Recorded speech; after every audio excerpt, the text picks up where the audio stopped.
आज का हमारा जो टॉपिक है बहुत ज़्यादा इम्पोर्टेंट है, वेरी वेरी इंपॉर्टेंट हम टॉपिक कह सकते हैं हमारा।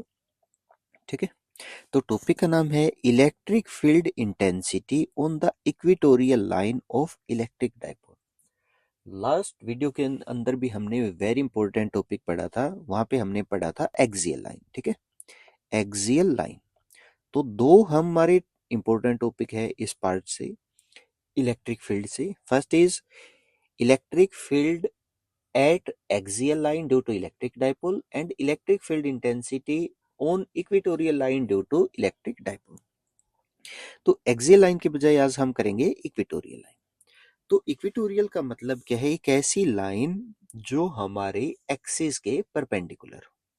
तो यहाँ पे हमारे पास क्या है, देखिए एक डाइपोल हमने एज्यूम कर लिया, नेगेटिव चार्ज हमने रखा, एक पॉइंट लिया ए के ऊपर, और बी पॉइंट के ऊपर हमने कैसा चार्ज रखा? पॉजिटिव चार्ज रखा। दोनों के बीच की सेपरेशन कितनी है? 2a है। और दोनों का जो सेंटर है हमारा, हम कह सकते हैं डाइपोल का जो सेंटर है वो कितना है? ओ है। तो ओ से हमने क्या किया? एक पॉइंट एज्यूम किया। कितना पॉइंट है? पी पॉइंट की और ओ पॉइंट के बीच की जो सेपरेशन है दैट इज स्मॉल आर। अब हमें क्या करना है? इस पी पॉइंट के ऊपर टोटल इलेक्ट्रिक फील्ड की वैल्यू फाइंड आउट करनी है। अब हम देखेंगे, देखिए क्या क्या रखा है। अगर सबसे पहले हम बात करते हैं नेगेटिव चार्ज के कारण, माइनस क्यू के कारण, electric field due to negative charge is radially inward या टुवर्ड द हम चार्ज कह सकते हैं।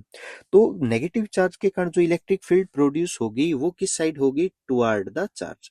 तो इसकी जो इलेक्ट्रिक फील्ड है वो हमने कितनी मान ली? टुवर्ड द चार्ज है। और इसका नाम हमने क्या कह दी? ये हमारी किसकी वैल्यू है? E1 की वैल्यू है। ठीक है, इसी प्रकार से अगर हम पॉजिटिव चार्ज की बात करें तो पॉजिटिव चार्ज के कारण जो इलेक्ट्रिक फील्ड होगी पी पॉइंट पे, वो हमेशा बाहर की साइड होगी, रेडियली आउटवर्ड। तो यहाँ से जो इलेक्ट्रिक फील्ड होगी वो हमने क्या कह दिया? Radially outward. इसका नाम हमने कह दिया कितना है? E2 है। ठीक है, यहाँ पे E1 है, यहाँ पे E2 है। तो अगर इन दोनों को देखिए, एक ऐसे जारी है और एक ऐसे जारी है, तो अगर हमें पी पॉइंट पे total electric field find out करनी पड़े तो इनका हमें क्या करना पड़ेगा? दोनों का क्या फाइंड आउट करना पड़ेगा? रिजल्टेंट फाइंड आउट करना पड़ेगा। और वो कैसे फाइंड आउट कर सकते हैं? कंपोनेंट रिजोल्व करके। तो यहाँ पे हम क्या करते हैं? इलेक्ट्रिक फील्ड के कंपोनेंट रिजोल्व करते हैं। मान लीजिए हमारे पास जो पी पॉइंट पे ए पॉइंट और पी पॉइंट को मिलाने वाली जो लाइन है उनके बीच में जो एंगल बना हुआ है दैट इज थीटा। अगर यहाँ पे थीटा है तो यहाँ पे भी हमारा कितना हो गया? थीटा। क्यों हम कह सकते हैं अल्टरनेट इंटीरियर एंगल? थीटा, ये भी थीटा। और अगर ये थीटा है, ये लाइन क्या है? इसके पैरेलल है। और यहाँ पे भी हमारा एंगल कितना बचेगा? थीटा। अब हम क्या करते हैं? यहाँ पे कंपोनेंट रिजोल्व कर लेते हैं। ये हमारा एंगल है थीटा, तो इसके E2 के कंपोनेंट किस साइड होगा? इस साइड कितना होगा? E2 cos of theta. ठीक है, इस साइड हमारा कंपोनेंट आ गया, हम कह देंगे E2 कोस ऑफ थीटा। इसी प्रकार से इसके परपेंडिकुलर में जो ऊपर की साइड कंपोनेंट बच गया वो कितना बच गया? E2 sign of theta. इसी प्रकार से अब नीचे वाले का कंपोनेंट देख लेते हैं। एंगल बना हुआ है इधर थीटा, तो इस साइड कितना कंपोनेंट आ गया? इसका E1 कोस ऑफ थीटा। और अगर नीचे की बात करें तो नीचे कंपोनेंट आ गया हमारा E1 साइन ऑफ थीटा।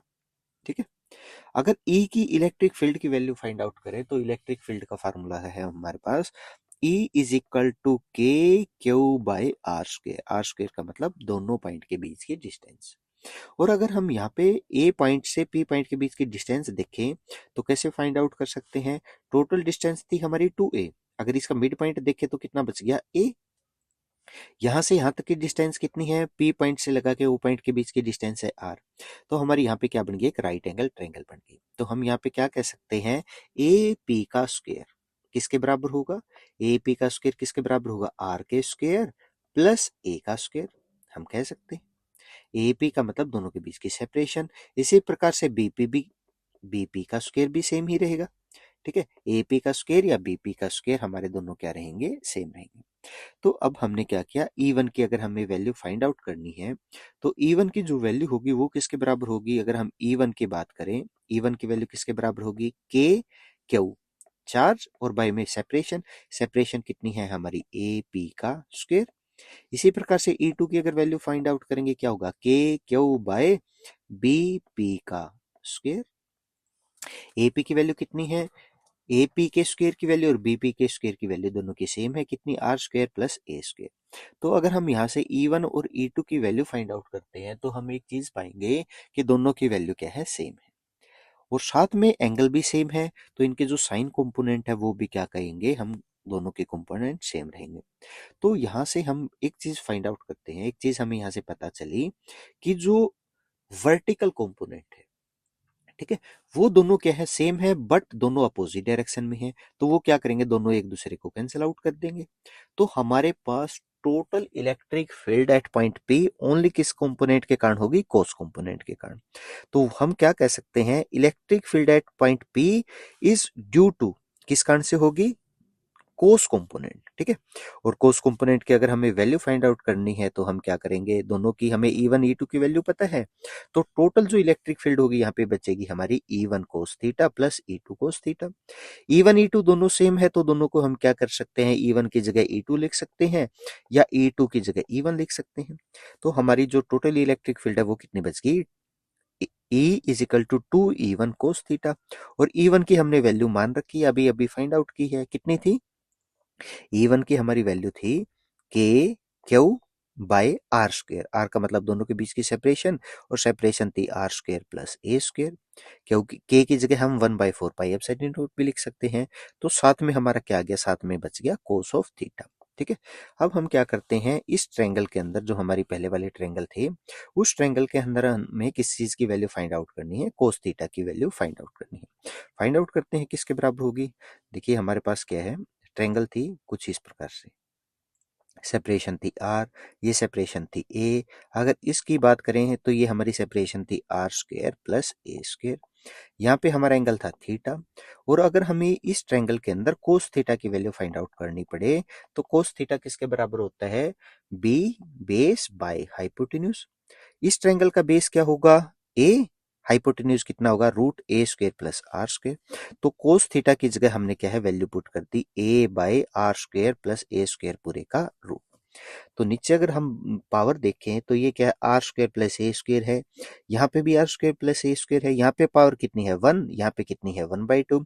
तो टोटल पावर कितनी होगी, 1 प्लस 1/2, तो टोटल पावर होगी नीचे 3/2, किसकी, R square plus A square की पावर 3/2। ऊपर हमारा बच गया क्यू इंटू 2a, और क्यू इंटू 2a किसके बराबर होता है, डाइपोल के बराबर। तो डाइपोल हमारा किसके बराबर है, हम इसको नोट कर सकते हैं, किसके बराबर बच गया, P। तो electric field on the equatorial line due to electric dipole कितनी बच गई हमारी, P/4 pi epsilon naught R square plus A square की पावर 3/2। इसी प्रकार से अगर हमें क्या करना पड़ जाए, देखिए अगर हम यहाँ पे स्पेशल केस मान लेते हैं, ठीक है, स्पेशल क्या है हमारा, अगर हमारा डाइपोल क्या है, शॉर्ट डाइपोल है। शॉर्ट डाइपोल का मतलब हमने लास्ट वीडियो में भी बताया था, शॉर्ट डाइपोल का मतलब जैसे मान लीजिए हमारे पास यहाँ पे क्या है, दो चार्ज थे माइनस क्यू, यहाँ पे था प्लस का क्यू, ठीक है, इन दोनों के बीच में सेपरेशन कितनी मान रखी है हमने, 2a है। लेकिन जो ये हमारी r डिस्टेंस है वो क्या हो, बहुत ज्यादा हो एज कंपेयर टू 2a, तो उस केस में हम a हो 2a हो उसको क्या कर सकते हैं, r के कंपैरिजन में नेग्लेक्ट कर सकते हैं।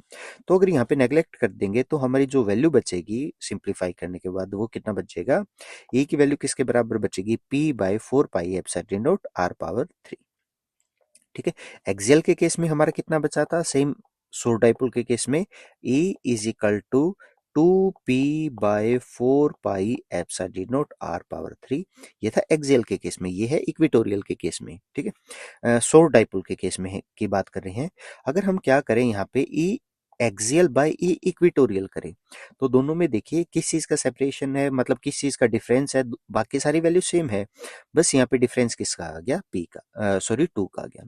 अगर दोनों को डिवाइड करेंगे तो डिवाइड कर दिया एक्सियल और बाई में E इक्वेटोरियल, तो क्या होगा, P/4 पाई एप्सिलॉन नॉट और साथ में क्या आ गया R3, सारी वैल्यू कैंसिल आउट होगी तो कितना बचेगा हमारा 2। शॉर्ट डाइपोल के केस में एक्सियल लाइन और इक्वेटोरियल लाइन पे टोटल इलेक्ट्रिक फील्ड की जो रेशियो है वो किसके बराबर रहती है, हमेशा हमारी 2 के बराबर।